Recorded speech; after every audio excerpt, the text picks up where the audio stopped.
လောကမှာတစ်ဖက်သားကိုယုံကြည်ပြီး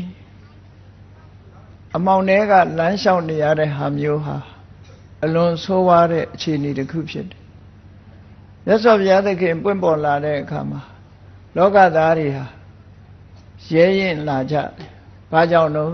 မြတ်စွာဘုရားကလောကကြီးကိုအလင်းရောင်ပေးတာဖြစ်တယ်အလင်းရောင်ဆိုတာတင်စားပြောတာလောကသားတွေမတိချင်းဆိုတဲ့အမှောင်ထဲမှာမရှိစေပဲအဲ့ဒီအမှောင်ကဆွဲထုတ်ပြီးတော့အလင်းရှိတဲ့ဘက်ကိုပို့ဆောင်လိုက်တဲ့ဖြင့်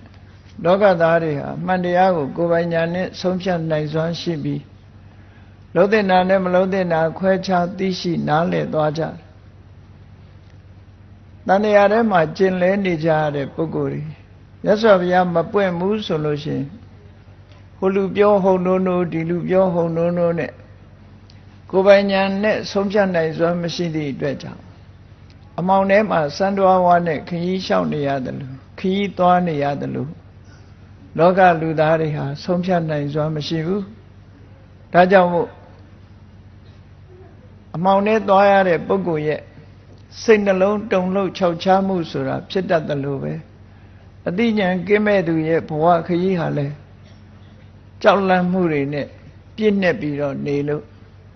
ကြောက်စိတ်တွေဝင်လာတဲ့အခါမှာအာကိုမိယာအာကိုပြီးတော့အမှန်တရားဆိုတာကိုကိုယ်ပိုင်ညာနဲ့ဆုံးဖြတ်နိုင်စွာမရှိကြ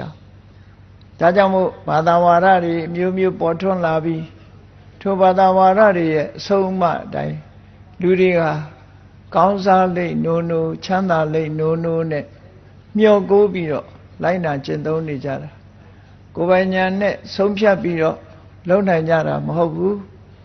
မြတ်စွာဘုရားသခင်ကိုရောမြတ်ကထောက်ပြထားတယ်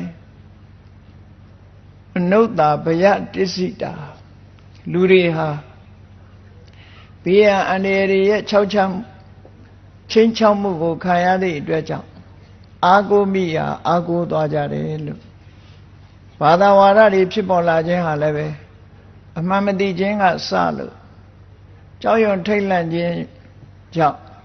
အကြောက်ပြေစေရန်အတွက်အာကိုမိယာအာကိုကြခြင်းကစမြတ်စွာဘုရားပွင့်လာတဲ့အခါမှာဒီလိုမဟုတ်ဘူးမြတ်စွာဘုရားကကိုယ်ပိုင်ဉာဏ်နဲ့ဆုံးဖြတ်နိုင်အောင်အလင်းရောင်ကိုဖြစ်ပေါ်စေတယ်အသိဉာဏ်ကိုပေးတယ်အမှန်နဲ့အမှားခွဲခြားပြီးတော့မိမိတို့ကိုယ်တိုင်သိနိုင်အောင်မြတ်စွာဘုရားကရှင်းလင်းဟောကြားပြသတယ်အပြစ်ရှိတဲ့အရာနဲ့အပြစ်မရှိတဲ့အရာခွဲခြားဆုံးမ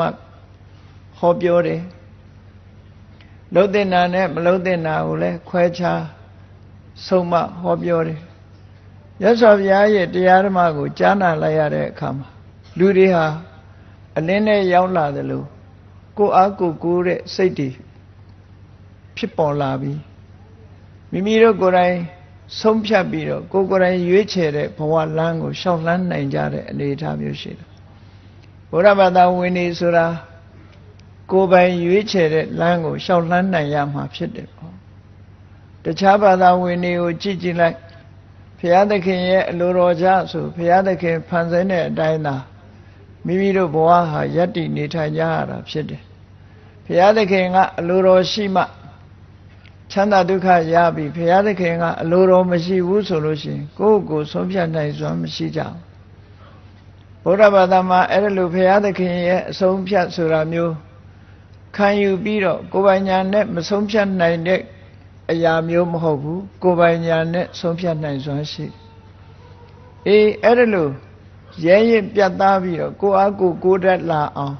မြတ်စွာဘုရားကဆုံးမတာဖြစ်တယ်